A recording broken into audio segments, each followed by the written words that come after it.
Ayan. Hi guys, magandang araw po sa inyo lahat. Ito, saan di-deliver to? E. Rodriguez. Sa E. Rodriguez. Wow. Ganda. Heart shapes na flying balloons or helium balloons. Ayan.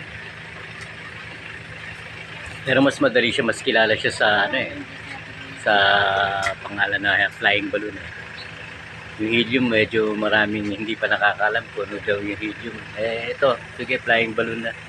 Flying balloons. Pang-decor yan sa stage dan. Pan-decor daw to sa stage. Wow, ganda.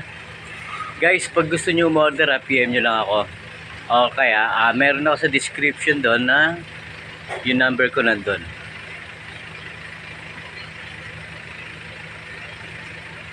Dahil lang guys O yan.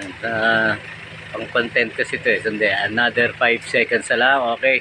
1, 2, 3, 4, 5. Okay.